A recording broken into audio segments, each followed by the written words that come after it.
Alright, so we ended up getting the manifold on. Well, he put on the manifold the other day, and so now I'm starting to do some wiring here. So, just the plugs, run everything down through there so that's just nice and hidden. And then start coming out here. So I'm going to start bringing my wires are here to see, where I'm going to be going. I have all these leads, but actually the Mega Squirt, what do you call it, has long leads that I'll probably, terminate inside there because that's not. How old is this car? 25 years probably now? Yeah, 95, 25 years. I rather trust new wiring than 25 years. So, anyways, that's that. Got to do the coils. Went. And then, like, even with this, we kind of put that in and put that thing there. So, this is like the only kind of one that you can't really make hidden. The rest, well, even with these coils. What coils were these? Out of Ultima? These are Ultima coils? No? Under Denzos, but yeah, so anyways, got these coils with this nice bracket. I think the guys from Sylvia.net. I don't know, my other oh shit. That's what happens when you do one shit one-handed. But those will sit on like that with that plate. So it's coming together. So at least I could wire those. Got my signal, gotta do my intake air temp and whatever, but I'll get back into this shit. Alright, so now wiring up this guy. So I got the whole micro squirt harness out of here. I took away the plugs or the wires that I didn't need and kind of have them in there, and then also some that I do need, because like the wideband needs to come in here because the controller will be in here, but like MAF, opto, and the fuel pump needs to come in. This is for a second VR sensor, or cam crank input, but we don't have that, so that'll go there, and that's what it's looking like right now. But I will, definitely go ahead, clean it up. But here goes the gauge for the,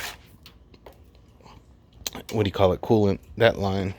But yeah, so it just comes here, and then I can make all my connections and wire them and lube them up. So it's gonna look a nice install.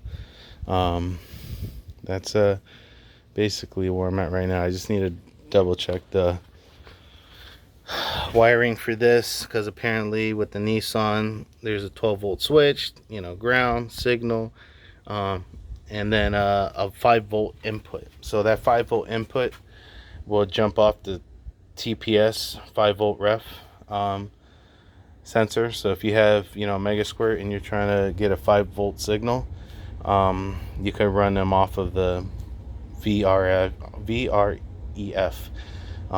That's what they use for 5-volt, what do you call it, sensors. So for the VQ, I will be connecting my cranking cam to that.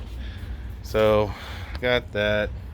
I need to double check the input, or how do you want this to work with the flex fuel sensor. If it goes on the input, my cousin was here, says he's seen guys put it on the return line, and I'm kind of like, well, don't you want to see what's really going in? I mean, probably from that flowing through from it on one side or to the other, it's probably maybe like 0.2 second difference. I don't know, but I figured just like air intake temps, you want to know with that. Now he bring up a thing that, what if that's too restrictive, and that's why. So that may be the issue. But just to get the car started and tuned and all that, I'll have it there. But once we put on the other fuel rail and everything, then that most likely will go to return line if I do some reading and find out that's thing. Well, actually I really should, because I'm gonna go with a 8 AN input, or no, 10, I think, can't remember. Yeah, so anyways, that's just where we're at. But yeah, slowly getting there. It's about to rain again, dragonflies all over the place, but I don't know, she's coming together, looking pretty. All right, my friends. Wait. All right, so it's a little late out here, but I found this relay. This is for the radiator. Sorry, yeah, the fan that's, you know, high. And so basically I found the two wires. This is the one that grounds it, and then this is the one that feeds it. So what I'm gonna do is we put a box there. I'm gonna run that to feed this box, and then that's gonna feed like coils and plugs. And so it's good because it's getting like a nice thick battery wire, you know, from that connection, you know, up there. So I'm working on that. And then on the inside, the old ignition 12-volt source for the what's it called, the ECU. I'm gonna run that inside with, you know, inline fuse for the Megasquirt, and then I'm basically done. But then the cool part about this is this has a grounding block. And so what I'm gonna probably do is run all of my sensors and wires from there, and then come through the fender. I don't know, maybe might run up here, do something. I don't want to put, you know, nothing inside. Oh, there's a nice little hole in there, so maybe I can get a thing from here to here, and then that will, you know, pull and then be away from the tire. Yeah, so I don't know. So that's what I'm working on.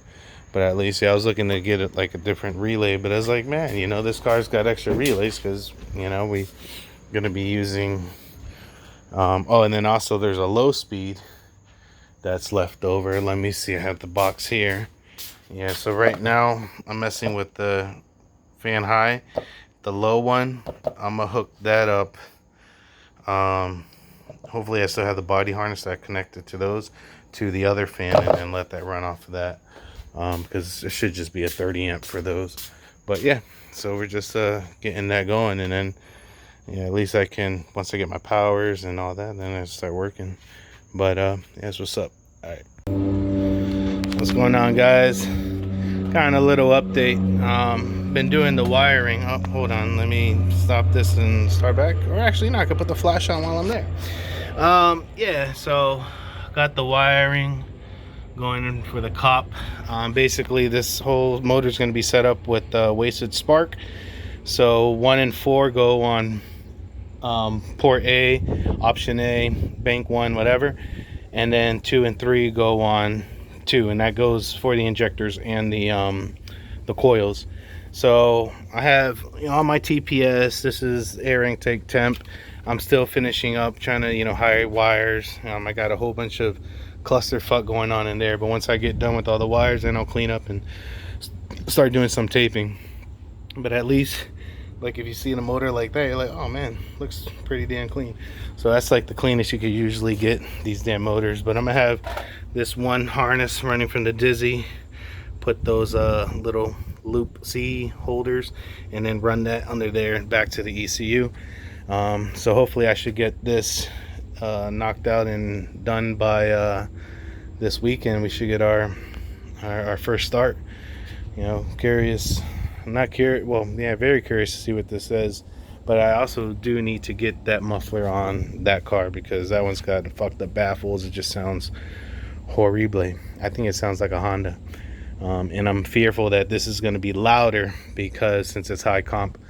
But I guess we'll wait and see. But at least that's going on, and, you know, whatever. And now with my car, you know, yeah, like with my car, I'm kind of just, I'm not playing on the baby, but I want to get this shit going, because it's fun. But also, you know, I mean, kind of get him out, get him going, so then he can break in the motor, get everything set, and then, you know, come back and then throw on the turbo and, you know, make sure everything's fine and dandy. But I want to make sure everything's fine and dandy with the flex fuel, how it blends from the normal map to, you know, the 93 map to that.